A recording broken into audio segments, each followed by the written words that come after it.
Okay. Welcome. And thanks for joining us today for our 51st episode of the Restaurant Dealmaker Show, where we discuss pertinent topics regarding the food and beverage industry with industry professionals. Our co-host today is Adriano Paganini, who many people refer to as today's the restaurateur of San Francisco. Oh, I have had the opportunity of knowing Adriano for over 20 years and had the opportunity in selling one of his projects, and we are currently working with him on a new project. Adriano grew up near Milan, Italy, where his father was a tailor. More interested in food than fabric, he enrolled in culinary school and managed to become an apprentice to world-famous French chef restaurateur Paul Bocuse. Adriano ultimately moved to London, where he got a job cooking at the Hyde Park Hotel. He stayed for 5 years, honing his skills in the kitchen. When the Italian ambassador gave a dinner for the Queen of England, Italian chefs from all over London prepared dishes. The ambassador chose 3 of Adriano's preparations, and at 24 years of age, he was placed in charge of Italy's dinner for Queen Elizabeth. He also cooked for Margaret Thatcher and cooked for Luciano Pavarotti. Adriano moved to San Francisco, took over the kitchens at the Donatello restaurant in the hotel with the same name. He then moved to open his own restaurant in the Marina. However, cooking 6 nights per week at Cafe Adriano wasn't enough. In fact, when my wife and I lived near the Marina District, we frequently ate at Cafe Adriano and loved it. In 1994, at the age of 27, Adriano opened one of the first chef-driven restaurants in America, Pasta Pomodoro, which was the inspiration for the entire fast casual dining segment of the industry, which grew to over 30 locations and then sold and eventually closed. Again, my family frequently ate at his San Rafael location near our home on a regular basis. And when I traveled, always go out of my way to eat at a Pasta Pomodoro. Adriano founded Back of the House Incorporated in 2009, which is a restaurant management group behind some of the Bay Area's most loving neighborhood dining destinations. They create thoughtful, concept-driven restaurants that reflect the character and energy of the communities they serve. Their growing portfolio has included distinctive brands such as Lolinda, Cubita, Della Rosa, Flores, Amano, The Tailor's Son, Corzette, Beretta, Starbelly, Wild Seed, Rad Radish, the Super Duper Chain, the Bird Chain, Ono Dos Tacos, and Afterwork Bar, spanning over 40 locations. Adriano and has a remarkable background. I've always enjoyed communicating with him over the years, and his response from our listening audience that regularly relate to our website always goes to the article that I wrote about him many years ago, and constantly people want to know more about him. And I'm so glad he finally agreed to to be on the show as a co-host. So without further ado, I want to welcome you, Adriano. And the first question I want to ask you, it's very unique for someone to own and operate so many different restaurant concepts and be successful repeatedly with such a diverse portfolio. How you been able to accomplish this? Well, before I answer that, I want to say, as you went through that introduction, I was thinking, wow, that really makes me old. I've been around a long time in San Francisco, in San Francisco and Bay Area, over 30 years. And, I'm reminded of that as you're telling me all those restaurants that I opened up, and most of them are still open. Not Pasta Pomodoro, but most of them are still open. So to answer your question, is really a real passion that I have for different cultures and different type of food. And uh, in addition to my passion, I always partner up with someone. It can be a chef or an operator in each one of the concepts that has a passion for that type of cuisine or that type of culture.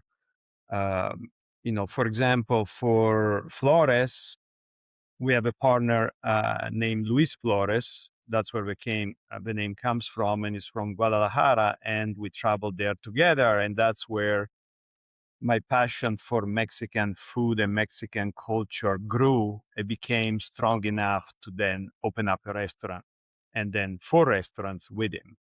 So that's how I do it. Cool. So you find the expert and join forces with him with your business acumen and your culinary background, finding a partner that is compatible with you. That makes a lot of sense.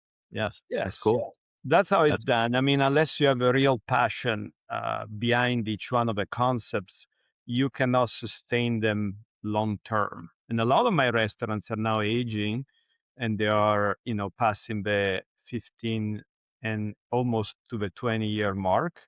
And there is no way, as you can see, since you buy and sell restaurants usually, for the most part, don't last that long. And the only way that you can get them to be successful long term is to have a real passion behind each one of the concept, in addition to the business side of things, and they know how to make it work, because it's not easy to make it work in the restaurant business. It's not easy to make money and to stay successful. yeah, that is for sure. That is for sure. So the name of your company, Back of the House Inc., I believe demonstrates your empathy for the industry, and that technically, from my understanding, back of the house in the restaurant business consists of chefs, line cooks, and dishwashers. Why did you decide to name your company Back of the House? Well, that was an easy decision because I'm a back of the house guy. I consider myself a back of the house guy. I'm a chef, and I grew up. I My first 15 years in the industry, almost 20, were in the back of the house. That's where I feel the most comfortable.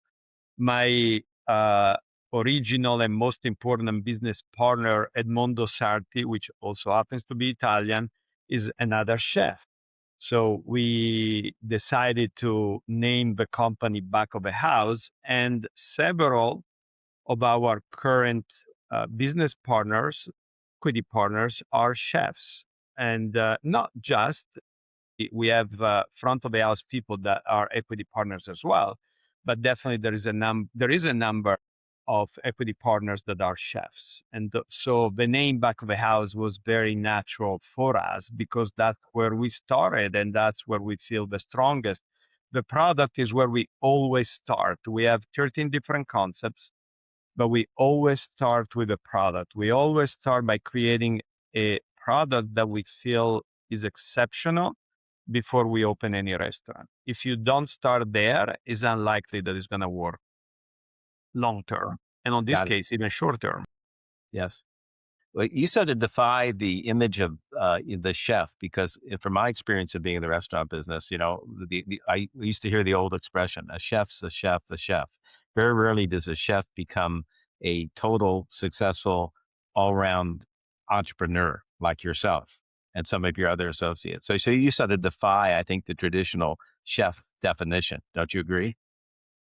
Yeah, yeah. In certain ways, yes. Yeah, I think so. I mean, I've been able to somehow I've been able to keep the chef side, and I'm very much always working with my chefs to improve each one of the different concepts and to keep them up to speed. But at the same time, I got passionate about the actual business side of things, and the creative aspects of creating a restaurant that works, which is obviously not just the food, but is the food, is the service, is the location, is the brand, is the message, and is creating a business model that works. Every time that you're starting a new concept, you're actually also creating from scratch a business model that can be sustainable. I mean, if you're not making some money, you're just not going to stay open long.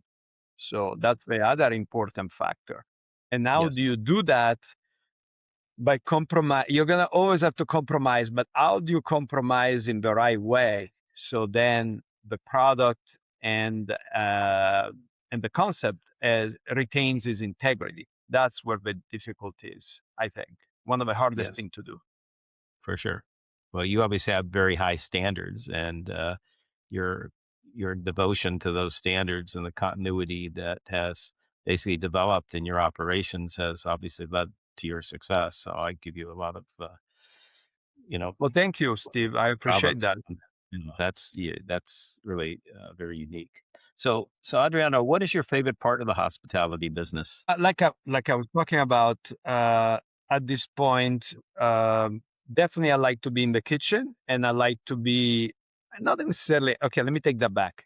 Not necessarily like be in the kitchen, but work with the chefs to continue creating and making sure that the concepts are working and they are up to speed and up to trend.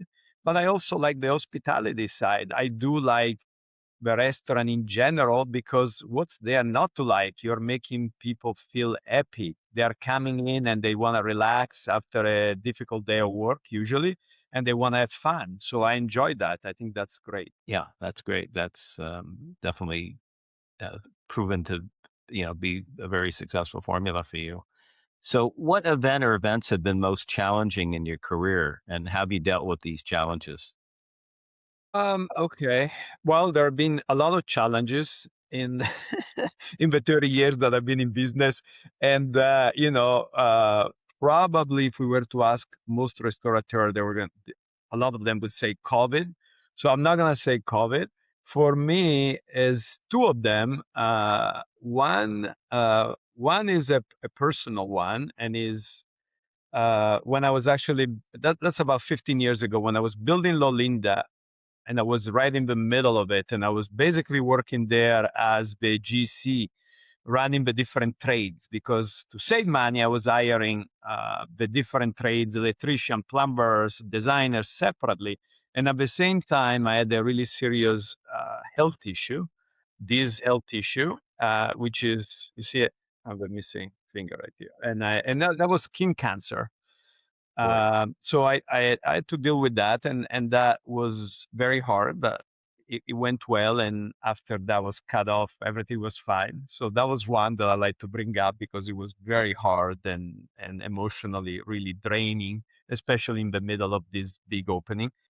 That was one. And then the other one, which goes back even farther, about, like another 2 or 3 years before that, is so I started a restaurant called Pasta Pomodoro, as you mentioned at the beginning. And we grew that to 42 locations, and we sold it, but we really sold it at a loss in the sense that we had a private equity group that was invested, which had a preferred rate of return, and so we were forced to sell. And basically, we walked away with nothing. Basically, maybe I walked away with a bonus to facilitate the sale. So after 14 years of work, um, a lot of hard work. Uh, where my piece was supposed to be worth 15 or 20 million dollars, because of a series of mistakes that we made, including growing to Southern California, growing to Arizona without really understanding the market. We ended up losing everything and having to start over again. Almost now it's been almost 20 years. And that was one of the hardest thing I've done, but also one of the most fun thing I've done, because I like to say I have not been to business school, but what I like to say is that Pasta Pomodoro was actually my business school. So after that experience, I felt, together with Edmondo, my business partner, that we really learned a lot. And so it was really exciting as we opened the first restaurant with another business partner of mine, which now unfortunately passed, Ruggero Gadaldi. We opened the first restaurant after Pasta Pomodoro, which was Beretta in the Mission, and it was incredibly successful from day one. And from there on, we had a great time and great success opening one restaurant after the other, even though it was not always smooth, even after that. But restarting from scratch after losing everything was definitely a hard thing. I suppose that I was very lucky in a way that it went well because my first restaurant after Pasta Pomodoro was successful from day one. So that was really good. But I have to tell you that not all the restaurants that we opened up after that were successful from the beginning. A lot of them needed quite a bit of fixing and adjusting. Like when we opened up Super Duper, which now has 22 locations in the Bay Area, The first location in the Castro, which we opened where a Pasta Pomodoro was before in the Castro, that was our first location, was not really working. People were not understanding this new, at that time, about 14 years ago, this new category, which was the better burger.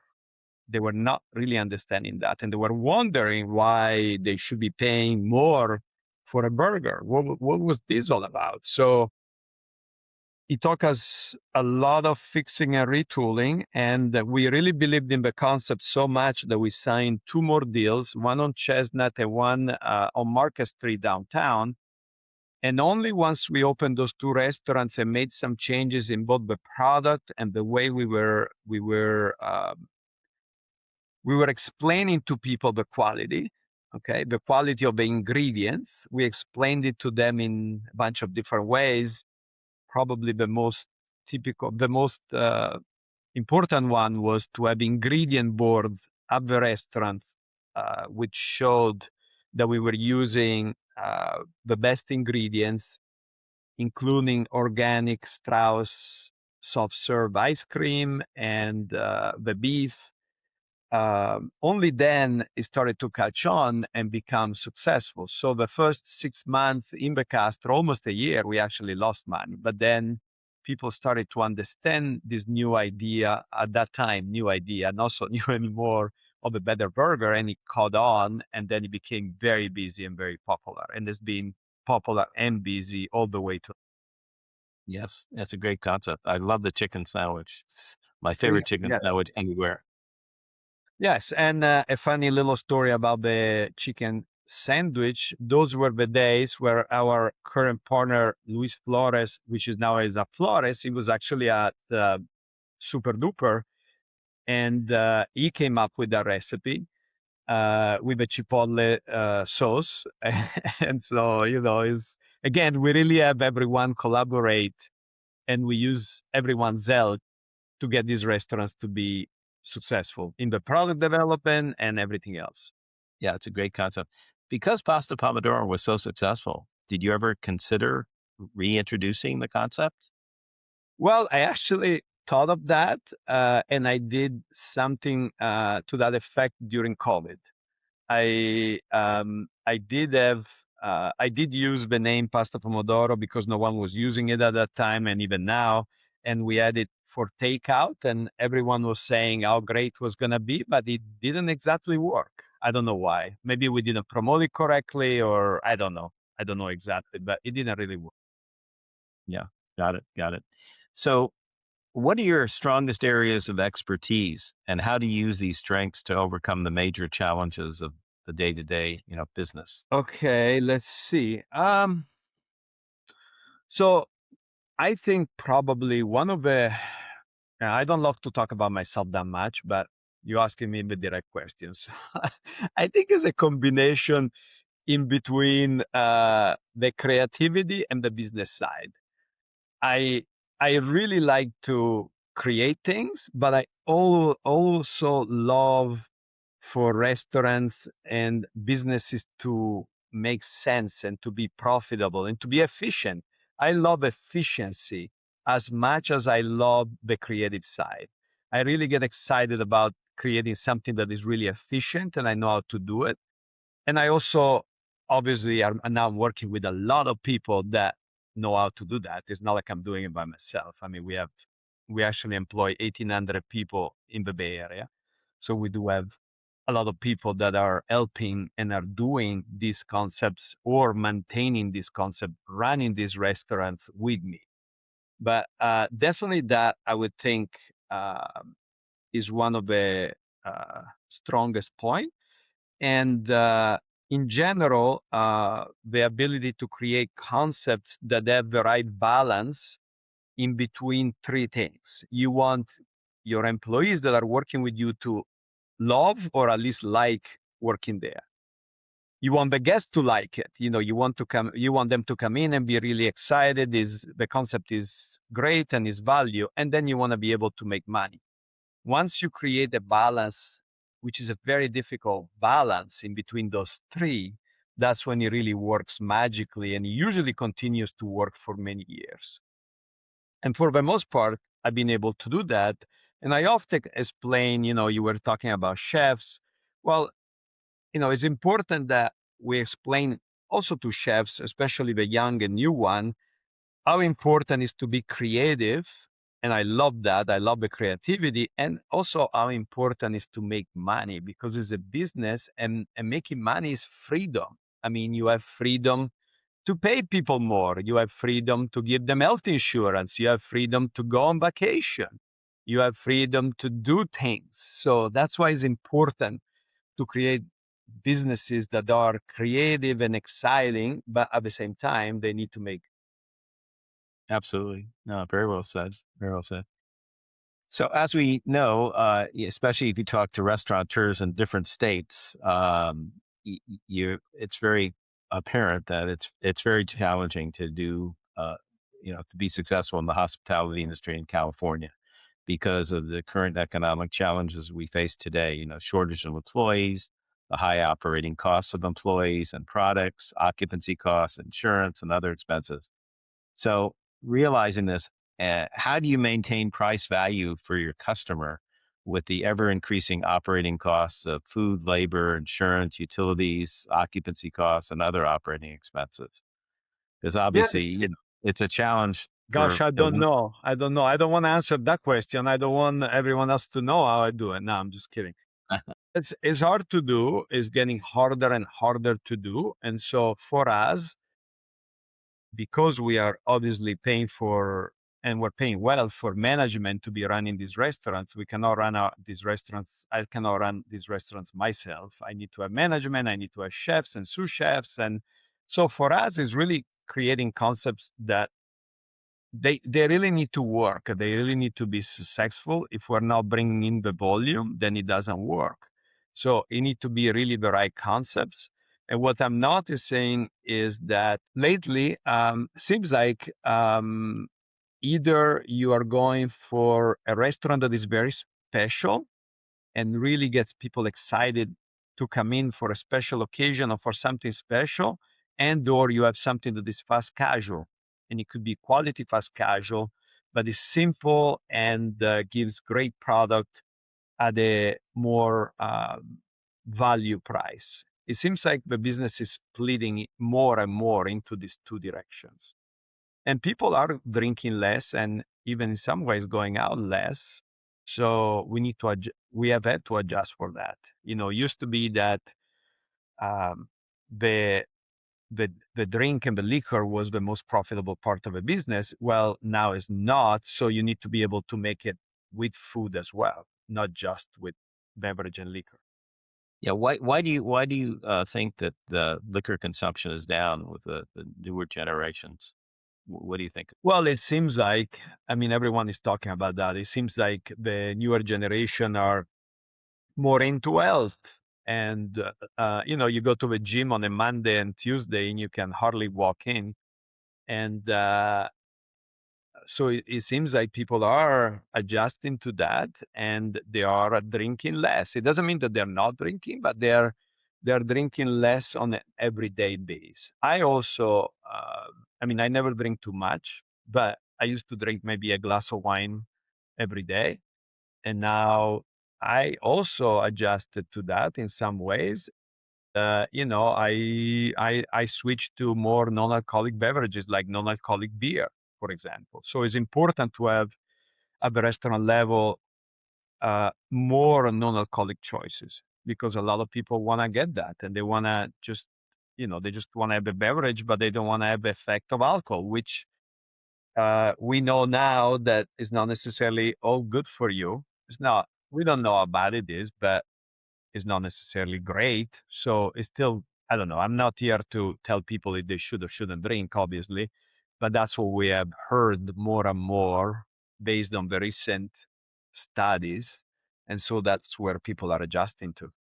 Yeah, got it, got it. So, of all the many accomplishments you've achieved throughout your career, what is the single accomplishment that is most meaningful to you? Well, okay. I think that probably I would say two things, and they kind of go hand in hand. One is the longevity of our restaurants. Like I said, I see restaurants opening up and they may get like a great press and they're very popular for a couple of years. And then I turn around and I hear, oh, they just closed. And I'm like, wow, okay. So to me, being able to have created concepts that are still all open since Pasta Pomodoro, I feel, okay, we did close one during COVID. That was Bar Valley. Let me take that back before someone corrects me. That was a Spanish concept that I really loved. But during COVID, we switched it to a Bereda because during COVID, we take out, obviously, tapas to go doesn't really make a lot of sense. Pizza to go makes a lot more sense. So we switched it to Bereda. But I am going to bring back with my team Spanish again. So going back to what I was answering is the longevity of the concepts that we have created. Aside from this restaurant that we switched, and another one that we switched, Belga, which became then Wild Seed, the vegan restaurant. All our restaurants are still there and they're still working. So that's one accomplishment. The other accomplishment is to have people that have been around with me for 10 years, and in some cases, almost 20 years since the days of Pasta Pomodoro. And they are thriving and really doing great in the company.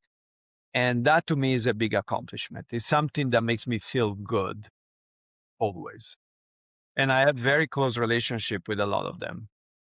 I consider them like my other family. Nice. Very nice. Yeah. So what are the qualities of a good leader that you regularly practice? Okay, definitely respect is important. Respect everyone, and you cannot fake it. That's the other thing. You can't really fake anything because when you are the leader, you're always people are always looking at you and the way you are, what you are saying, but what you're also doing. So being respectful is very important, and you need to not just say that you are, but you actually need to live it and and show it at all time. Honesty, be honest. Tell people where they stand. Setting clear expectation is very important. Often leaders are disappointed or they go and talk to people saying, you didn't do a good job at this, but a clear expectation was never set to start with. So setting clear expectation is critical. And then from there, uh, follow up and follow through, very important.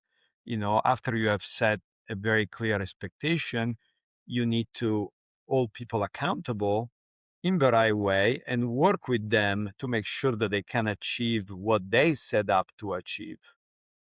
And then the other thing that I always say is that it actually surprises me how hard people want to work. As long as you're there with them and as long as they find someone that believe in them, people really want to work hard and do a great job. So I never believe that people start a new job and go to work and they just want to mess it up.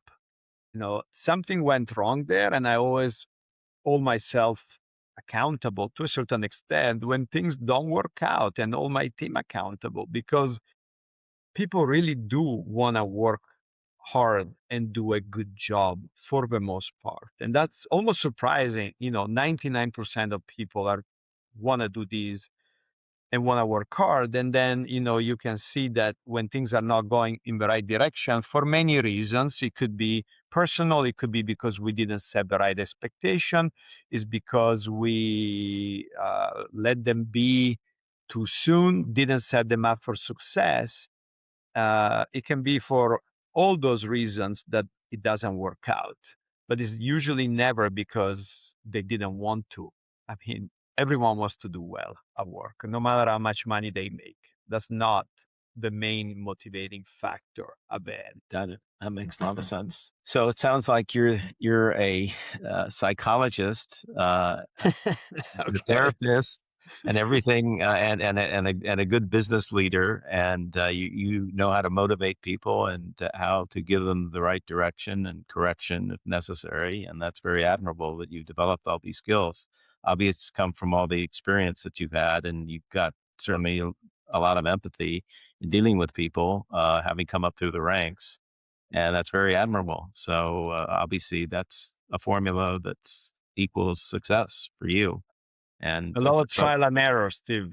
A lot of that. yes, It wasn't absolutely. a, it Yeah, wasn't that way at the absolutely. beginning, for Yeah, sure. absolutely. Yeah. Yeah, Been there, done that.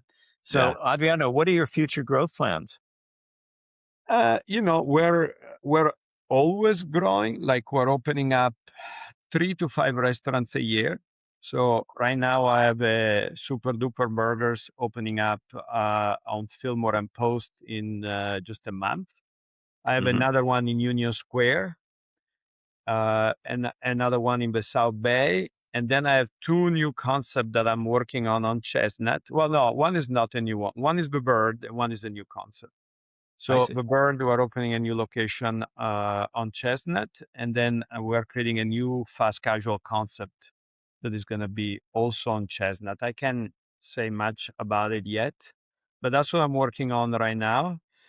And in the future, like I said earlier, I want to bring back um, the Spanish concept, which I'm very fond of it. And one of my main chefs is also very fond of it. He worked in San Sebastian and he's really excited about that. So we're going to bring back the Spanish. And then with another chef, I was working on a Mediterranean concept and I had a location already, but then I lost that location. So I'm gonna have to find another location. But things have shifted around now and I'm busy with these other things. So I'm gonna have to give it a little bit of time. But those are all the things that we're working on. Wow. And people ask me why I don't retire. I mean, it's that simple. The reason why I'm doing what I'm doing is because I really love it and it's really Yes, great. I really I hear like you. what I'm doing and I like to work with people that I'm working with. I'm Sure. getting a lot out of it, and that's why I never want to retire. I I agree. will I see. agree with you. You We're agree on with this. me, right? We're on the I'm same thinking, what am I page. gonna do if I retire? Now you got to keep the wheels rolling all the time. It's important to Yeah, keep yourself active, physically, mentally, you know, to, absolutely. to get the maximum out of life. I think is so important. So Yeah, important. yeah. Yeah. So I want to acknowledge you, Adriano, for the many contributions you have made to improving the food and beverage industry. Your track record in both creating and exploiting trends, of identifying the right concept in a particular location, and your history of finding and preserving relationships with talented people have enhanced the standards of the food and beverage industry. I want to congratulate you for building a passionate team and developing places where people want to gather and where hospitality professionals can grow their careers while contributing to something meaningful. So, if someone wants to reach you, what is the best way for them to do so? If someone wants to reach me, best way will be my email address, which is very simple. Is my first name Adriano at Back of a House Inc. Okay, great. Thank you. Yeah, you're So, welcome, um, Steve. yeah, so our featured deal maker co hosts for 2026 include Noah Alper, who's the founder of Noah's Bagels and Bread and Circus. And Noah has almost over 4 decades of experience. He grew the company from a single bagel shop in Berkeley in 1989 to a chain of 38 stores, and he sold the business to Einstein Brothers for $100 million in 1996.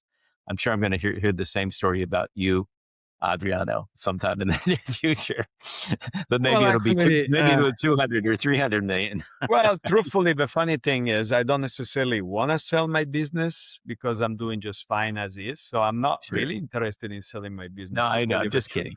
No, no, Just kidding. I know. But people ask me Yeah. that question too. So that's why I Sure. was No, I answering. got it. I got it. So, and I had the opportunity of selling Noah's restaurant, Raphael, in Berkeley over 20 years ago, which was a vegetarian kosher restaurant.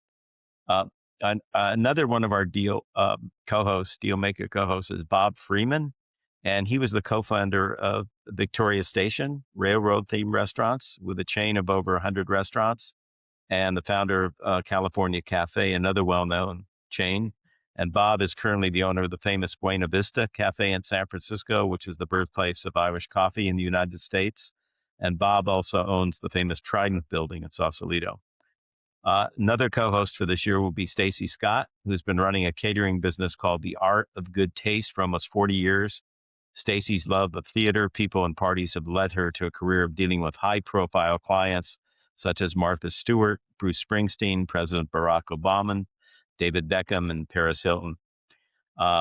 So anyway, I want to thank you all for joining us today, and a special thanks to Adriano for the insightful information that you gave us, which I'm sure is going to motivate a lot of restaurateurs and people that are aspiring to be restaurateurs. And if you want to get in touch with me, the best way to do so is to email me, steve@restaurantrealty.com, or I can be reached toll free at 888-995-9701. Take care of yourself, take care of others, and stay well. Again, special thanks to Adriano, and thanks all of you for joining us today. Thank you for having me, Steve. That was great. It's been a pleasure. Thank you. Hopefully we can make that deal together on Chestnut Street. We will. What a day, right? We're getting close.